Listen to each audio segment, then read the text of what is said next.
ঈদ মোবারক। ত্যাগ, সৌহার্দ্য আর আনন্দের এই উৎসব সবার জীবনে বয়ে আনুক নতুন প্রেরণা এবং আশা। আর এই প্রত্যাশা নিয়ে আমরা একটি নতুন বাংলাদেশ গড়ে তুলতে চাই। আর এই নতুন বাংলাদেশ গড়ে তুলতে হলে সমাজের প্রতিটি ক্ষেত্রে নারীদের ভূমিকা অত্যন্ত গুরুত্বপূর্ণ। রাজনীতি, সংস্কৃতি, অর্থনীতি কিংবা খেলাধুলা, প্রতিটি ক্ষেত্রেই নারীদের অগ্রগতি চোখে পড়ার মতো। নারীদের এগিয়ে চলার সামনে নানা চ্যালেঞ্জ, তাদের ভবিষ্যৎ ভাবনা কিংবা প্রত্যাশা নিয়ে ডিবিসি নিউজের ঈদের বিশেষ আয়োজন কর্মজয়ী নারীতে আপনাদের সবাইকে আমন্ত্রণ জানাচ্ছি। পুরো আয়োজনে আপনাদের সাথে আছি আমি তানিয়া হারুন। আজকে আমাদের সঙ্গে উপস্থিত আছেন বাংলাদেশ সেনাবাহিনীতে কর্মরত লেফটেন্যান্ট কর্নেল ফারহান আফরিন। কেমন আছেন? ঈদ মোবারক। ঈদ মোবারক। বলছিলাম যে সমাজের প্রতিটি ক্ষেত্রে আসলে নারীদের যে দৃশ্যমান এবং সক্রিয় ভূমিকা তা আমরা সবসময় দেখে এসেছি, এবং এরই ধারাবাহিকতায় আমরা দেখেছি যে নারীদের যে অগ্রগতি, নারীরা সব ক্ষেত্রে এগিয়ে এসেছে, সেটি কিন্তু সবসময় আমরা আমাদের চোখে পড়ার মতো, এবং সেনাবাহিনীও তার একটি অনন্য উদাহরণ। একটু ঈদের সময়টা দিয়ে আপনার সাথে আজকে আমাদের এই আড্ডা শুরু করতে চাই। ঈদের সময়টাতে আমরা জানি সবসময় সেনাবাহিনীতে যারা কর্মরত আছেন কিংবা থাকেন তারা সবসময় দায়িত্বে থাকেন। সবসময় কি ডিউটি এরকম থাকে? আর ডিউটিতে থাকলে আসলে পরিবার থেকে দূরে এরকম ঈদ আসলে কাটানোর যে অভিজ্ঞতা সেটি কেমন? আচ্ছা, আমাদের বাংলাদেশের প্রেক্ষাপটে ঈদ মানেই হচ্ছে আনন্দ। আমাদের প্রধান দুইটা ফেস্টিভ্যালের একটাই হচ্ছে ঈদ। সো ঈদের সময়টাতে আমরা সেনাবাহিনীতে শুরু থেকেই যে কোনো একটা ঈদে আমরা ছুটি পাই, আরেকটা ঈদে আমাদেরকে স্টেশনেই থাকতে হয়। তো পরিবারের সাথে যখন ঈদ কাটানো হয় সেটার আনন্দ তো আপনি জানেন কীরকম, অবশ্যই খুব ভালো। আর যেটা আমরা অফিসে থাকি বা আমাদের স্টেশনে থাকতে হয় আমাদের বাকি সহকর্মীদের সাথে যেটা থাকে, আমরা সেইটাতেও আমরা আমাদের মতো করে আনন্দ করতে পারি। আমাদের কিছু অ্যারেঞ্জমেন্ট থাকেই প্রত্যেকটা ঈদকে ঘিরে। সো আমরা নিজেরাই আমাদের নিজেদের মতো করে সেটা উদযাপন করি। জি, সো দুভাবেই ঈদটা আসলে আমরা ভালোভাবেই কাটাতে পারি। জি, একটু জানতে চাই, এই সেনাবাহিনীর মতো শৃঙ্খলাবদ্ধ এবং কঠোর একটি পেশায় যোগদান, এই পথ চলাটা আসলে শুরুটা কোথায়? এই অনুপ্রেরণা আপনি কার থেকে পেয়েছেন? পথ চলাটা শুরু হয়েছে আপু আরও আড়াই দশকের মতো হবে। আমি যখন জয়েন করেছিলাম তখন সেনাবাহিনীতে আসলে আমাদের আগে কোনো মহিলারা আসেন নাই। আমরা হচ্ছি সেনাবাহিনীতে মহিলাদের দ্বিতীয় ব্যাচে। তো ইনফ্যাক্ট আমাদের আগে কোনো পথ ছিল না যেটা আমরা অনুসরণ করতে পারতাম। তো এটা সম্পূর্ণ একটা অজানা জায়গা ছিল। অনুপ্রেরণাটা কোথা থেকে পেয়েছি সেটার উত্তর যদি দিতে হয় আপু, আমি বলবো যে আমার মোস্টলি আমি নিজেই চেয়েছিলাম, আমার ইউনিফর্মটা ভাল লাগতো। তো আগে কখনো লং কোর্সে মেয়েদেরকে নেওয়া হতো না, শুধুমাত্র ডক্টররা যারা তারাই সেনাবাহিনীতে জয়েন করতে পারতেন। এই কারণে আমার কাছে কখনো মনে হয়নি যে আমি সেনাবাহিনীতে আসবো কোনো দিন। যখন অপরচুনিটিটা হলো তখন অলরেডি তো আমি একটা জায়গায় পড়ছি, আমি তখন ইউনিভার্সিটিতে ছিলাম। সো ওই জায়গাটা থেকে চলে আসাটার জন্য আসলে সেই ধরনের অনুপ্রেরণা দরকার ছিল। স্বতঃস্ফূর্তভাবে এসেছি, আমার পরিবারের সাপোর্ট ছিল। যেহেতু আমি যেটা একটু বলছিলাম যে আমাদের আগে কেউ ছিল না, তো অনুসরণ করার মতো আসলে সেরকম কিছু ছিল না। আমরা আসছি যখন বিএমএতে, তখন আমাদের 6 মাস আগে যারা জয়েন করেছিলেন 47 বিএমএ লং কোর্স, সেই কোর্সের মহিলা অফিসারদেরকে পেয়েছি ক্যাডেট হিসেবে। আমরা সবাই মিলে একসাথে আসলে স্ট্রাগলটা করেছি এবং আজকে আমাদেরকে দেখতেই পাচ্ছেন এখানে। জি, ইউনিফর্মের কথা বলছিলেন, সেই ইউনিফর্মটা আসলে সবারই আসলে এই কারণে এই পেশাতে যোগদান, আমি অনেকের মনেও আসলে এই ধরনের একটি যে ভাবনা সেটি দেখতে পেয়েছি। একটু এবারে জানতে চাই, অনেকেই মনে করেন বাংলাদেশের পরিপ্রেক্ষিতেই যদি আমরা বলি, সেনাবাহিনী একটি পুরুষ প্রধান পেশা, পুরুষদেরকে অগ্রাধিকার বেশি দেওয়া হয় কিংবা পুরুষদেরকে আসলে বেশি চেনা যায়, এমনটা বাংলাদেশের পরিপ্রেক্ষিতে দেখা যায়। একটু জানতে চাই, শুরুতে আপনি কি এরকম ধরনের কিংবা যখন যোগদান করেছেন সেই ক্ষেত্রে পারিবারিক কিংবা সামাজিক কোনো চ্যালেঞ্জের মুখোমুখি হয়েছে যেটি এখনো আপনার মনে আছে? আই ওন্ট ডিনাই, সেনাবাহিনী মেল ডমিনেটেড, এতে কোনো সন্দেহ নাই। কারণ হচ্ছে এখনও ফিমেল যারা আছে তারা ওই পর্যায়ে যেতেই পারে নাই। কারণ আমরা এখনও সেটা একটা নির্দিষ্ট সিনিয়রিটি আসবার পরে একটা জায়গায় পৌঁছানো যায়, আমরা এখনো এ পর্যন্ত যেতে পারি নাই। আমাদের মেয়েদের যে ফার্স্ট ব্যাচ আছে তারা এখন লেফটেন্যান্ট কর্নেল। সো তারা যখন আরও সিনিয়র হবেন, আরও কিছু বছর যাবেন, তখন হয়তো বা আপনারা আরও বেশি করে দেখতে পাবেন।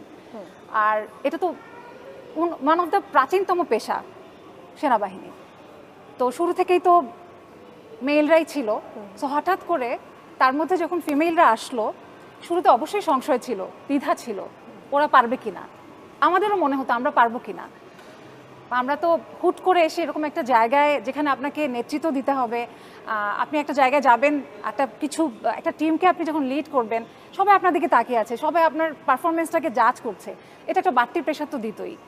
কিন্তু আমার এখন মনে হয় যে ওই যে একটা বাড়তি প্রেশার যেটা আমরা ফিল করতাম পারফেক্ট থাকার জন্য, সেটাই বোধহয় পরবর্তীতে আমাদেরকে আরও বেশি সাহসী করে তুলেছে এবং কিছুটা হেল্পও করেছে। কীভাবে এভাবে হয়তো আমি এক্সপ্লেইন করতে পারি বিষয়টাকে, যে আমাদের সবসময় মনে হতো যে আমরা যারা প্রথমিকের ব্যাচগুলা, আমাদের একটা রিয়েলাইজেশন সবসময় ছিল যে আমাদের পারফরমেন্সের উপরে ভবিষ্যতে এই পেশায় মেয়েরা আসতে পারবে কিনা সেটা অনেকখানি ডিপেন্ড করে। আমাদের সামান্যতম বিচ্যুতির সুযোগ ছিল না। আমরা হয়তো একটা ভালো কিছু করতে পারবো, আবার খারাপ কিছুও করতে পারবো, এই বোধটা আমাদের মধ্যে সবসময় ছিল। আমাদের পরেও তো মেয়েরা এখন আসছে, মাশাল্লাহ সবাই যার যার জায়গায় কাজ করছে, ভালোই আছে। সো চ্যালেঞ্জ যা ছিল আপু, আমরা সময়ের সাথে সাথে উই হ্যাভ অ্যাকসেপ্টেড ইট, এখনও আছে, প্রতিনিয়তই থাকে, বাট আমরা ওটা ম্যানেজ করে নিতে পারি। জি, শারীরিক সক্ষমতা সেটি আসলে সবচেয়ে বড় একটি গুরুত্বপূর্ণ বিষয় সেনাবাহিনীতে কিংবা ডিফেন্সে যে কোনো ক্ষেত্রে। আসলে সেই শারীরিক সক্ষমতার পাশাপাশি মানসিক যে দৃঢ়তা সেটাও কিন্তু খুব বেশি গুরুত্বপূর্ণ। সেই ক্ষেত্রে আপনার ক্ষেত্রে আপনি বলছিলেন 1.5 দশক ধরে আপনি এই পেশায় আছেন, 2 দশকের মতো, তো সেই ক্ষেত্রে এই মানসিক শক্তি আসলে ধরে রাখা কতটা কঠিন এই পেশায়? আমরা বিএমএতে যখন প্রশিক্ষণ নেই, আমরা 2 বছর নিয়েছিলাম, ওই সময়টাতে এই জিনিসটা আসলে তৈরি হয়ে যায়। একজন সিভিলিয়ান যখন ক্যাডেট হিসেবে জয়েন করে, তাকে একজন সেনাবাহিনীর অফিসার হিসেবে মোল্ড করার যে প্রসেসটা, যে প্রশিক্ষণটা, সেটা খুবই কঠিন, শারীরিকভাবেও মানসিকভাবেও। সো ওই প্রশিক্ষণটা এমন থাকে যে আপনি ওই প্রসেসটার মধ্যে দিয়ে গেলে একটা সময় কীভাবে যেন আপনি এই মানসিক শক্তি অর্জন করে ফেলবেন। এমন অনেক সিচুয়েশন আসে যখন মনে হয় আমি কেন, অথবা আমি বোধহয় পারবো না, বা ট্রাস্ট মি আমরা পারি, মানে হয়ে যায় এটা। একটা সময় মনে হয় না যে কোনো একটা সমস্যায় পড়ে গেলে বা একটা সিচুয়েশনে মনে হয় যে বোধহয় মাথায় আকাশ ভেঙে পড়লো। এটা এখন বুঝি এত বছর পরে যে না, আসলে ওই পার্টিকুলার সময়টাতে হয়তো মনে হয় আমি অনেক হেল্পলেস, আমি এটা কীভাবে করবো, পারবো কি না, বাট হয়ে যায়। প্রত্যেকটা সমস্যারই আসলে একটা সমাধান থাকে। সো মানসিক দৃঢ়তাটা আসলে প্রশিক্ষণের মাধ্যমেই শুরু হয় এবং পরে আমরা কাজের মাধ্যমে আস্তে আস্তে করে একটা সময় শেখা হয়ে যায়। আমরা সবসময় দেখি যে আমাদের বাংলাদেশের পরিপ্রেক্ষিতে নারীদের এগিয়ে চলা নিয়ে নানা চ্যালেঞ্জ আমরা দেখতে পেয়েছি। সেক্ষেত্রে যদি আমি সেনাবাহিনীর কথা তুলে ধরতে চাই, নারীদের নিজেদের দক্ষতা প্রমাণ করতে হলে সবসময় অনেক সময় দেখা যায় যে পুরুষদের থেকে নারীদের পরিশ্রমও কিন্তু একটু বেশি করতে হয়। সেই ক্ষেত্রে আপনার অভিজ্ঞতা কি কখনো এমনটা হয়েছে যে নিজেকে প্রমাণ করতে হলে করার জন্য আসলে আপনার অনেকখানি নিজের পরিশ্রম দিতে হয়েছে, যেটা আসলে পুরুষদের এত দিতে হয় না? এরকম কি কখনো কোনো অভিজ্ঞতার সম্মুখীন হয়েছেন কিনা? না না না, ঠিক এইভাবে এটা বলাটা আমার মনে হয় একেবারেই ভুল হবে। দ্বিগুণ পরিশ্রমের কোনো বিষয় নাই, কিংবা আমার পুরুষদের তুলনায় বেশি কাজ করতে হচ্ছে, বিষয়টা এরকমও না। আমাদের সামরিক বাহিনীতে নারী পুরুষকে আলাদা করে আসলে ইভালুয়েট করার কোনো সুযোগ নাই। আমাকে আমার কাজটা একজন অফিসার হিসেবেই করতে হয়। এখন যারা ইউনিট লিড করছে কমান্ডিং অফিসার হিসেবে, সে যখন তার আন্ডার কমান্ড যারা আছে সবাইকে লিড করছে, সবাই কিন্তু তাকে একজন সিও হিসেবেই দেখছে, কমান্ডিং অফিসার হিসেবেই দেখছে। সে আলাদা করে নারী কিংবা পুরুষ ওভাবে কেউ জাজ করে না, সে তার কাজটা করতে পারছে কিনা সেটাই মূলত জাজ করা হয়। আর আমাদের প্রত্যেক বছরই একটা বাৎসরিক ইভ্যালুয়েশন হয়, তো ওই ইভ্যালুয়েশনের অংশ হিসেবেই হচ্ছে আমাদের সব ধরনের পারফরমেন্স ওখানে থাকে। কিন্তু সেখানে নারী হিসেবে কখনো আলাদা করে আমাকে জাজ করা হচ্ছে এরকম আমার কাছে কখনো আমি ফিল করিনি। আমরা সবসময় দেখি নারীরা সব অঙ্গনে এগিয়ে রয়েছে, রাজনীতি বলেন, সংস্কৃতি বলেন, খেলাধুলা বলেন, কিংবা অর্থনীতি, সব ক্ষেত্রে আমরা দেখি যে নারীদের অগ্রগতি চোখে পড়ার মতো। এমনকি পড়াশোনায় এইচএসসি এসএসসির ফলাফল যখন প্রকাশ হয়, আমরা দেখি যে নারীদের ফলাফলের হার কিন্তু খুব বেশি ভালো পুরুষদের তুলনায়, ছেলে স্টুডেন্ট যারা আছে তাদের তুলনায়, শিক্ষার্থীদের ক্ষেত্রেও আমরা দেখেছি। কিন্তু তাও কেন এখনও বাংলাদেশে নারীদের সক্ষমতা নিয়ে প্রশ্ন উঠেই যায়? কেন এই প্রশ্নটা আসলে কোথা থেকে আসে? এই বিষয়ে আপনার মতামত কি? সক্ষমতার বিষয়টা তো আসলে এক একজনের কাছে এক এক রকম, যারা জাজ করছে তাদের কথা বলছি। যে কোনো কাজের ক্ষেত্রে প্রত্যেকটা ইন্ডিভিজুয়াল একই রকম পারফরমেন্স রাখে না।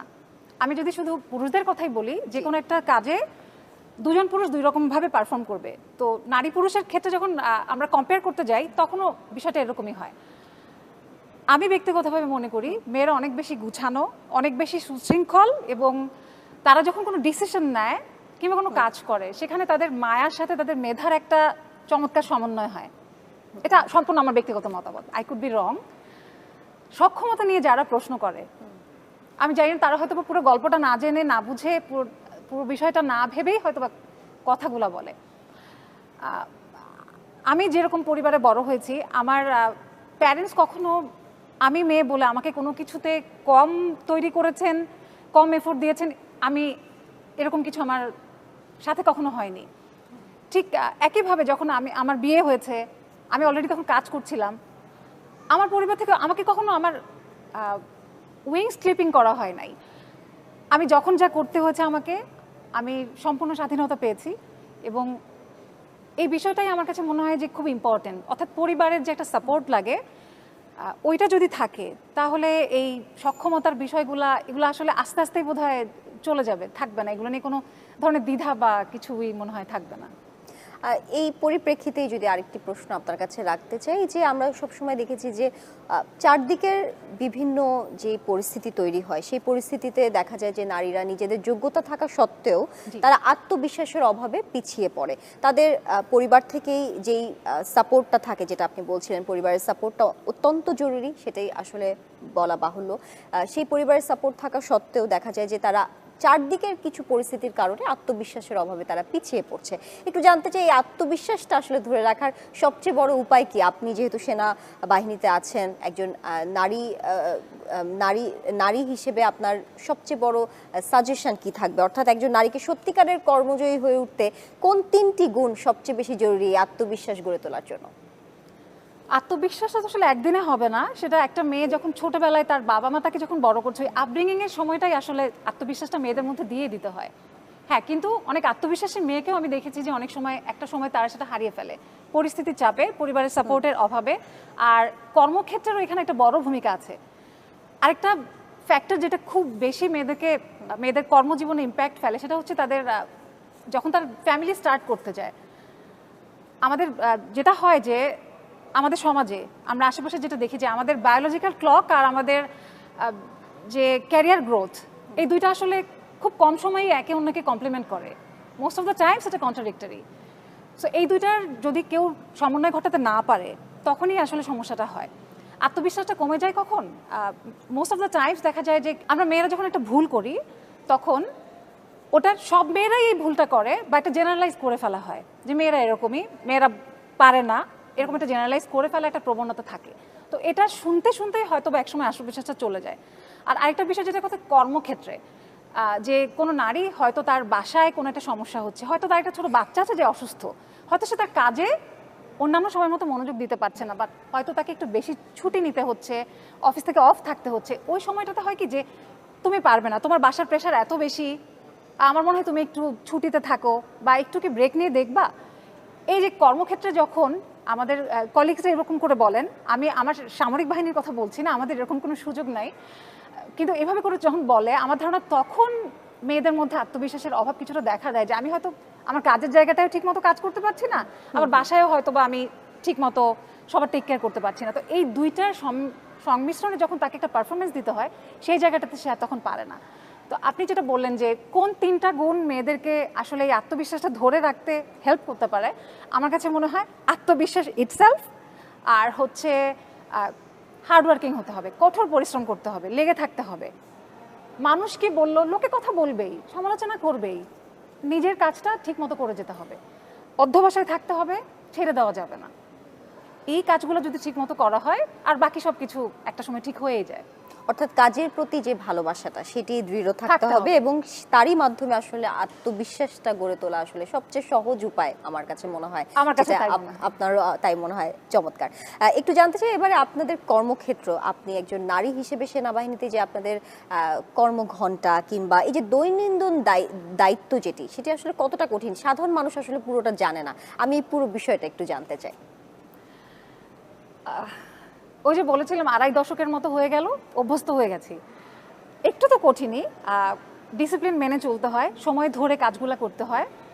তো এটা আসলে আমি কঠিনও বলবো না, এটা আমার কাছে এখন সহজই মনে হয়। সহজ এ কারণে বলবো যে আমি যখন সময় ধরে কাজগুলো করি তখন সবগুলো কাজই আসলে ঠিকমতো করা যায়, একটা নিয়মের মতো থাকতে হয়, তখন কিছু ছুটে যায় না। আমার দিনের যে প্ল্যানগুলো থাকে আমি সেগুলো করে ফেলতে পারি। বরং আমার কাছে মনে হয় আমি ছুটি নিলে বা ছুটির দিনগুলোতেই আমি আমার কাজগুলা দেখা যায় যে আমি গুছিয়ে করতে পারি না, উল্টাপাল্টা হয়ে যায় বা কিছু মিস করে ফেলি। সো প্রত্যেক দিনের জীবনটা তো একটু কঠিনই। আমি যখন অফিসে থাকি তখন আমি একজন অফিসার, আমি কাজ করছি আমার মতন। বাসায় যখন আমি ফিরে যাচ্ছি আমি মা, আমি একজন স্ত্রী, রোলটা ডিফারেন্ট, বাট হয়ে যায়। নারীদের এই রোল কর্মক্ষেত্রে কিংবা ব্যক্তিগত জীবনে আসলে বিভিন্ন চ্যালেঞ্জ কিংবা নানা প্রতিবন্ধকতা রয়েছে, সেই আড্ডায় আমরা আবারও ফিরবো। একটি বিরতি নিতে হচ্ছে আমাদের আজকের আয়োজনে।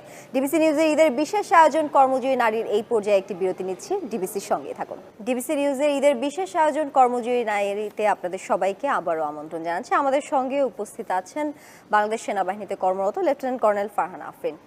আবারও আমরা আড্ডায় ফিরে যাচ্ছি। যেমনটা বিরতি নেওয়ার আগে আমরা কথা বলছিলাম যে নারীদের এগিয়ে যাওয়ার পথে কিংবা নানা প্রতিবন্ধকতা থাকে, কিংবা আপনাদের সেনাবাহিনীতে প্রশিক্ষণের সময় নারীদেরকে আসলে কতটা সহযোগিতা দেয়া হয় প্রশিক্ষকরা কিংবা যেখানে যারা সেনাবাহিনীতে আছেন, তো কতটা আসলে ইজি গোয়িং হয়, আমি একটু এই বিষয়টা নিয়ে আপনার কাছে বিস্তারিত জানতে চাই। It's not even closer to easy going. আচ্ছা, ছেলে আর মেয়েতে তো কিছু পার্থক্য আছেই শারীরিকভাবে, নো ডিনায়াল টু দ্যাট। তো প্রশিক্ষণের সময় যেটা হয় যে আমাদের স্ট্যান্ডার্ড সেট করা আছে। 47 BML অঙ্কুশ যখন জয়েন করেছিল তার 6 মাস পরে আমরা গিয়েছিলাম। সো আমরা বেসিক্যালি এক্সপেরিমেন্টাল ছিলাম এই এই বিষয়গুলোতে।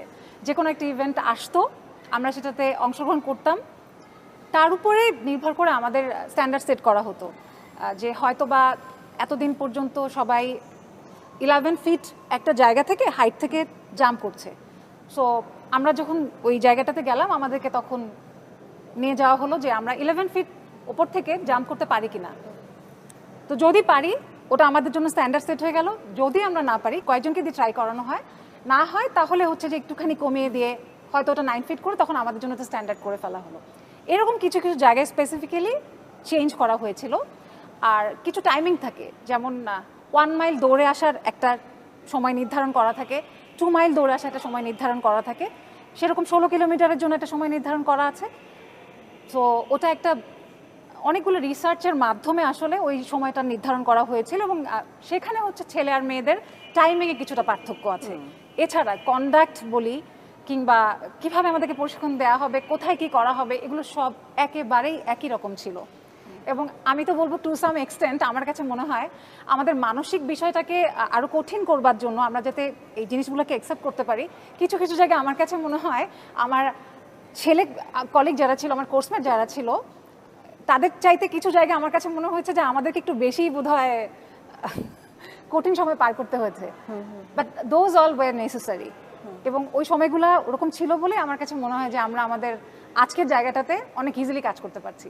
এবং সাধারণ মানুষ কিন্তু আসলে এই গল্পগুলো জানতো না। আমরা মানে সাধারণ মানুষের কাছে কিন্তু আসলে মনে হয় যে নারীদের থেকে পুরুষদের মনে হয় প্রশিক্ষণ বেশি। আপনার মাধ্যমে আজকে আমাদের দর্শকদেরকে আসলে সেই বিষয়টি নিশ্চয়ই আমরা পরিষ্কার করতে পেরেছি। এবারে আপনার কর্মক্ষেত্র নিয়ে একটু জানতে চাই, কোন কোন অঙ্গনে বা কোন কোন সেক্টরে আসলে দায়িত্ব পালন করছেন, সেই বিষয়টি নিয়ে একটু বিস্তারিত জানতে চাই। আচ্ছা, আমি এখন প্রয়াস বিশেষায়িত শিক্ষা প্রতিষ্ঠানে আছি, আপনি নাম শুনেছেন হয়তো। আমরা স্পেশাল বাচ্চাদেরকে নিয়ে কাজ করি। তো এখানে আসবার আগে আসলে আমার এরকম কোনো কাজের অভিজ্ঞতা ছিল না। কাজ থেকে স্পেশাল বাচ্চাদেরকে দেখার এই সুযোগটা আমি বলবো আমার জন্য রিওয়ার্ডিং। ওদের সাথে কাজ না করলে এই অনুভূতিটা আসলে আমি মনে হয় না শব্দের প্রকাশ করতে পারবো। আমাদের এখানে প্রায় 1500-র মতো বাচ্চা আছে যাদের আমরা টেক কেয়ার করি। আমাদের একটা স্পেশাল এডুকেটেড তৈরি করবার মতো একটা ইনস্টিটিউশন আছে যেটাকে পাইজার বলা হয়। আমি বর্তমানে ওটা ডাইরেক্টর হিসেবে আছি। তো আমরা স্পেশাল বাচ্চাদেরকে নিয়ে খুব স্পেশাল কিছু কাজ করি। আমি আপনার মাধ্যমে দেশের মানুষকেও জানাতে চাই যে কখনো মনে হলে ঘুরে যাবেন আপনারা, ভালো লাগবে। আমাদের কাজগুলোও আমরা দেখাতে পারবো, আপনাদেরও ভালো লাগবে দেখে যে আমরা কি কাজ করছি বাচ্চাদেরকে নিয়ে। নিশ্চয়ই। এবারে একটু জানতে চাই আপনার একটি মতামত, সেটি হচ্ছে বাংলাদেশে নারীদের সুযোগ প্রত্যেকটি অঙ্গনে কি আগের তুলনায় এখন কি বেড়েছে, এই বিষয়ে আপনি কি মনে করেন, নাকি এখনো আসলে অনেক পথ পাড়ি দেওয়া বাকি? বাধাটা আসলে কোথায়? কিংবা রাষ্ট্রীয় প্রতিষ্ঠানগুলোর কথাই যদি ধরি, নারীরা কি এখনো সেই সুযোগ কিংবা সেই তুলনায় কি সেই ধরনের অগ্রাধিকার পাচ্ছে কিনা, কি মনে করেন? আগের তুলনায় তো আমার কাছে মনেই হয় নারীরা অনেক এগিয়ে এসছেন, বাট রাষ্ট্রের নীতি নির্ধারণের জায়গাগুলোতে নারীদের অংশগ্রহণের আরও অনেক সুযোগ রয়েছে। এই জায়গাগুলোতে কাজ করলে হয় কি, যে তারা যখন নীতি নির্ধারণের জায়গাগুলোতে কাজ করেন তখন যে কোনো সিদ্ধান্ত যেগুলো নেওয়া হয় সেগুলো আরও, আমার কাছে মনে হয়, আরও ভারসাম্যপূর্ণ হয়, আরও অনেক ম্যাচিওর সিদ্ধান্ত নেওয়া সম্ভব হয়। নারীদের কাজ করার ওয়েটা একটু ডিফারেন্ট, তাদের মেধার সাথে তাদের মায়া মমতা এই গুণগুলোও কিভাবে যেন একটু সমন্বিত হয়ে যায়, এটা আমার ব্যক্তিগত মতামত। আমরা শুধু ব্রেইন দিয়ে চিন্তা করি না, হার্ট দিয়েও চিন্তা করি। হার্ট আর ব্রেইনের কম্বিনেশনটা আসলে খুব ভালো একটা রেজাল্ট নিয়ে আসে। আর নীতি নির্ধারণের জায়গাগুলোতে যখন নারীরা আরও বেশি করে আসবে, আমার কাছে মনে হয় যে কোনো সুষম রাষ্ট্রের জন্য এটা অনেক বেশি জরুরি। বাট এটা কোটা দিয়ে দয়া করে না, নিজের যোগ্যতা প্রমাণ করে এগিয়ে যখন আসবেন নারীরা, তখনই আসলে এটা ভালোভাবে কাজ করবে।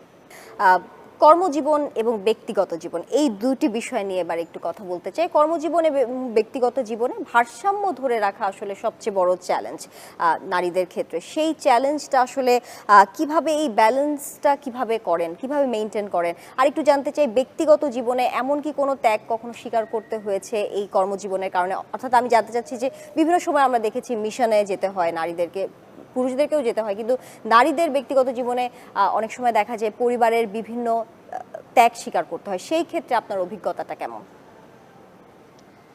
ব্যালেন্স তো আসলে কখনো করা যায় না, ভারসাম্য রক্ষা করা যায় না। আমরা যেটা করি সেটা হচ্ছে প্রায়োরিটাইজ করি। আমার পেশাগত জীবন, পারিবারিক জীবন, দুটার মধ্যে আমাকে প্রায়োরিটি মেনটেন করতে হয়। আপনি যেটা বললেন যে মিশনে যাওয়ার বিষয়টা, খুব কঠিন একটা সময় আসলে তখন, স্পেশালি বাচ্চার জন্য আসলে মাকে ছাড়া এতগুলো দিন থাকা, এটা খুব প্যাথেটিক একটা সময় থাকে। কিন্তু আমাদের বাচ্চারাও মাশাল্লাহ কীভাবে যেন, ওরা ছোটোবেলা থেকে মাদেরকে এই কাজগুলো করতে দেখে, তো সবসময় বাইরে যাচ্ছে, সবসময় কাজ করছে। আমরা প্রতি বছরই 1 মাসের জন্য আমাদের শীতকালীন প্রশিক্ষণে যেতে হয়। তো একটা মাস একটা বড় সময়, একটা বাচ্চা যখন ছোটোবেলা থেকে ওর বুদ্ধি হচ্ছে, দেখছে ওর মা নাই, ওই সময়গুলো দেখে দেখে ওরা ইউজ টু হয়ে যায়। আমার লাস্ট মিশনের সময় আমার ছেলেকে যখন কেউ জিজ্ঞেস করতো যে তোমার মা তো আফ্রিকায়, তোমার মন খারাপ হয় না? সো ও এত ছোট ছিল, বাট ও খুব সুন্দর করে উত্তর করতো, আমার মা তো সোলজার, ওকে তো যেতেই হবে। তো ও যেই কথাটা বলতো, আমার কাছে মনে হতো যে ও খুব ওর একটা ইমোশন কাজ করতো এটার পেছনে। He use to feel proud যে ওর মা সোলজার, কাজে যাচ্ছে।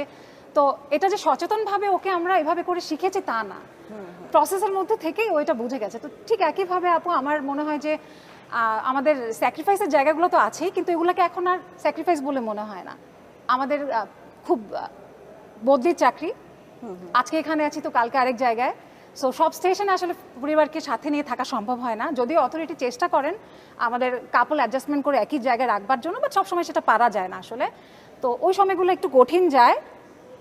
আর ওই যে বললাম, পরিবারের সাপোর্ট থাকে এবং আমরাও বিষয়গুলোকে এমনভাবে সেট করে ফেলি, মেনে নেই, অ্যাকসেপ্ট করে ফেলেছি এবং কাজগুলো ভাবে সাজিয়ে করে ফেলি, তো সমস্যা হয় না। অর্থাৎ পরিবারের সাপোর্টটা থাকলে আসলে কর্মজীবন এবং ব্যক্তি জীবনে ভারসাম্য রক্ষা করাটা আসলে কিছুটা একটু মেইনটেইন করা সম্ভব। একেবারে ভারসাম্য রক্ষা করা যায় না, বাট ম্যানেজ করা যায়। জি, আমরা আবারও আড্ডায় ফিরবো, আবারও একটি বিরতি নিতে হচ্ছে। টিবিসি নিউজে ঈদের বিশেষ আয়োজন কর্মজীবী নারীর এই পর্যায়ে আবারও বিরতি নিচ্ছে, টিবিসির সঙ্গেই থাকুন। আমন্ত্রণ আরও একবার টিবিসি নিউজের ঈদের বিশেষ আয়োজন কর্মজীবী নারীতে। আমাদের সঙ্গে আজকে উপস্থিত আছেন লেফটেন্যান্ট কর্নেল ফারহানা আফরিন। আবারও আড্ডায় ফিরে আসছি। যেমনটা বিরতির আগে আমরা আলোচনা করছিলাম, আড্ডায় বলছিলাম যে একজন নারী হিসেবে প্রশিক্ষণের সময় আপনার সহকর্মীদের সাথে কীরকম আসলে সহযোগিতা পেয়েছেন, যার কারণে আসলে প্রশিক্ষণটা একটু হলেও সহজ মনে হয়েছে আপনার কাছে, এই বিষয়টি নিয়ে জানতে চাই। সেই সাথে একটু জানতে চাই, আমরা দেশের বিভিন্ন স্থানে সার্বিক পরিস্থিতিতে নারীদের ভূমিকা, অগ্রগতি সবসময় দেখে এসেছি এবং দেশের জনসংখ্যার অর্ধেকই নারী। সেই ক্ষেত্রে আমরা সব জায়গায় নারীদেরকে দেখতেই পারি, নারীদের ভূমিকা কিংবা নেতৃত্ব আমরা আসলে প্রত্যাশা করতেই পারি, যেহেতু রাজনীতিতে আমরা দীর্ঘ সময় নারী প্রধানমন্ত্রীও পেয়েছি। সেই ক্ষেত্রে কি আমরা আগামীতে একজন সেনা প্রধান নারী কি পাবো? আচ্ছা, আপনার প্রথম প্রশ্নটা দিয়ে শুরু করছি। প্রশিক্ষণের সময় আমার পুরুষ সহকর্মী যারা ছিলেন তাদের কাছ থেকে কি রকম সহযোগিতা পেয়েছি এমনটাই জানতে জি, চাচ্ছিলেন। জি। আসলে তাদের সহযোগিতা না পেলে প্রশিক্ষণই শেষ করা যেত না। And I salute all of them, কারণ তাদের সহমর্মিতা সহযোগিতার কারণেই আমরা শেষ করতে পেরেছিলাম। তাদের জন্য কিন্তু আমরা নতুন একটা চ্যালেঞ্জ ছিলাম।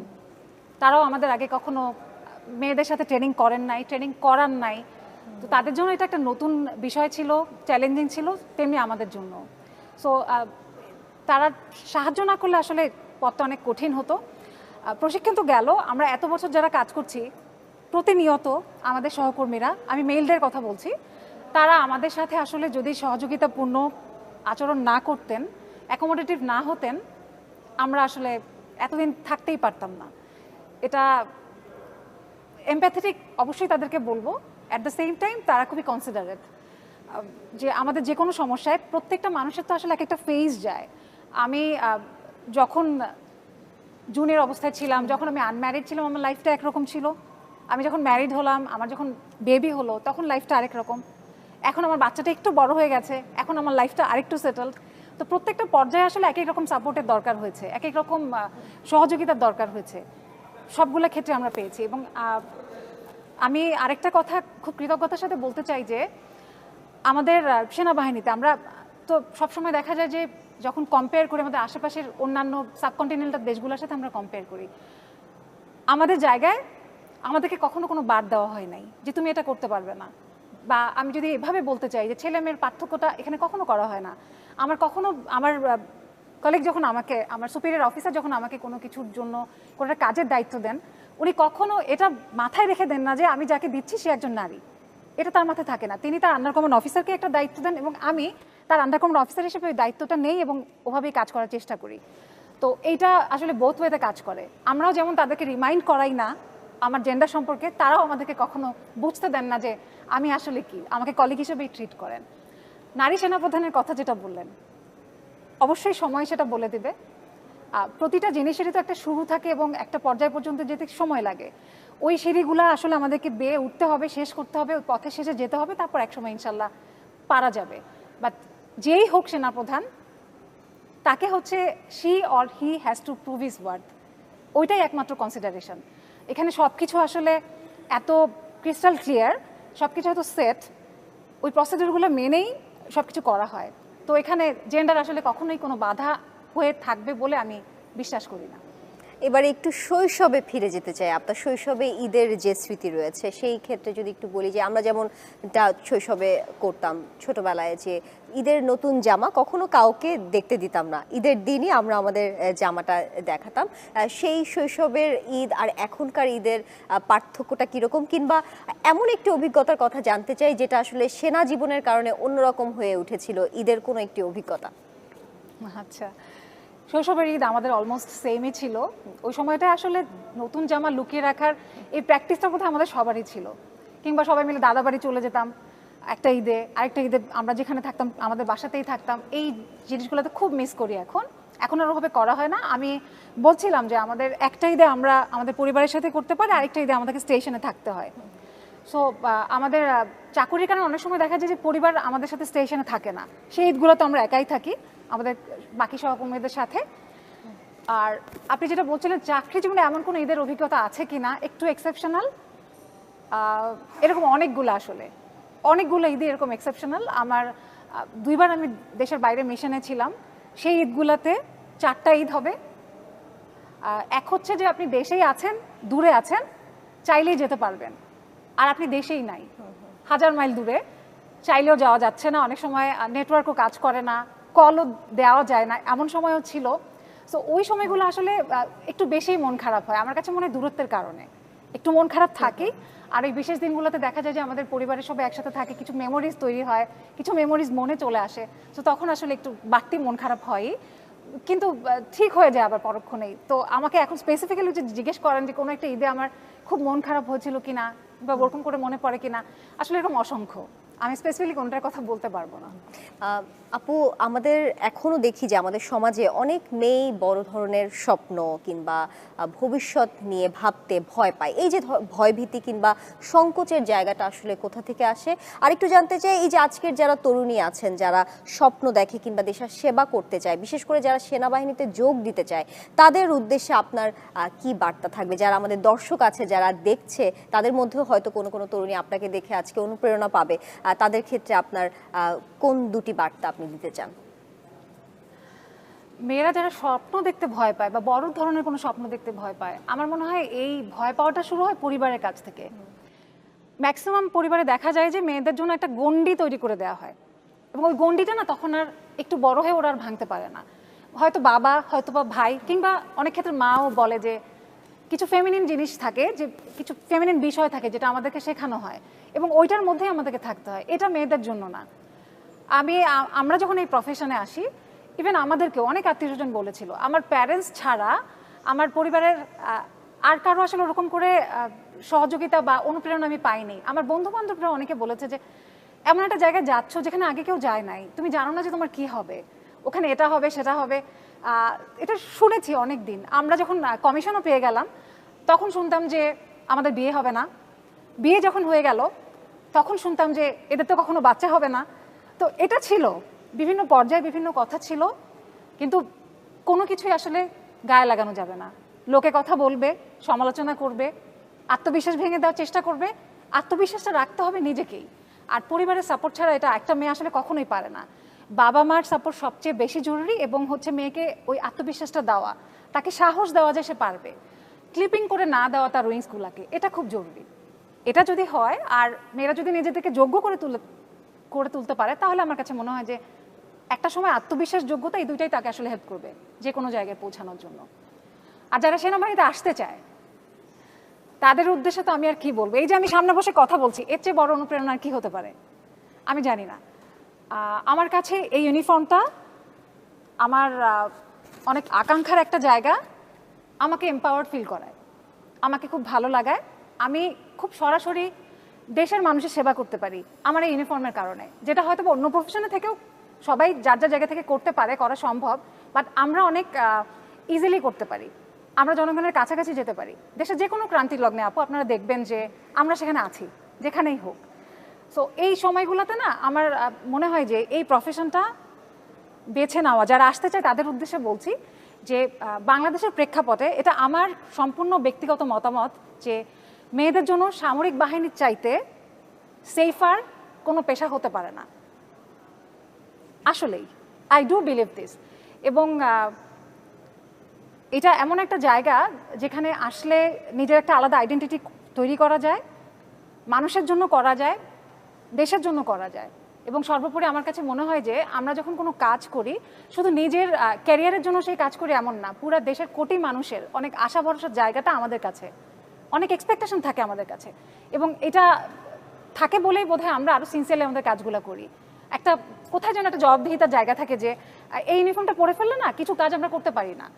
অনেক অনেক নেগেটিভ জিনিস থাকে মানুষের মধ্যে, কিন্তু ওই জিনিসগুলো আমাদের তখন আর আসে না, আসলেই আসে না। এটার জন্য আলাদা কোনো মোটিভেশনের দরকার হয় না, অটোমেটিক্যালি কাজ মানে হয়ে যায়, নিজের মন থেকে চলে আসে। সো যারা আসতে চায় তাদেরকে আমি বলবো ইউ আর মোস্ট ওয়েলকাম। একটাই শর্ত, নিজেকে যোগ্য করে তুলতে হবে। মেধা যাদের থাকে তারা একটু চেষ্টা করলে এখানে আসতে পারবে। খুব কঠিন কিছু না, জাস্ট লেগে থাকতে হবে, সৎ সাহস রাখতে হবে, সদিচ্ছা রাখতে হবে, ইনশাল্লাহ। নিশ্চয়ই আপু, আপনার এই অনুপ্রেরণা, নিশ্চয়ই আপনার এই বার্তা আমাদের তরুণী যারা আছেন, যারা নারী আছেন, তারা নিশ্চয়ই সেই বিষয়টি শুনবেন এবং তারা নিশ্চয়ই এটাকে অনুপ্রেরণা হিসেবেই দেখবেন। আপনাকে অসংখ্য ধন্যবাদ আজকে আমাদের কর্মজীবী নারীর আয়োজনে এসে সময় দেওয়ার জন্য। আপনাকে অনেক ধন্যবাদ, এবং ধন্যবাদ ডিবিসি নিউজকে আমাকে ইনভাইট করবার জন্য। Thank you so much. DBC নিউজে ঈদের বিশেষ আয়োজন কর্মজীবী নারী এখানেই শেষ করছি। ডিবিসির সঙ্গেই থাকুন।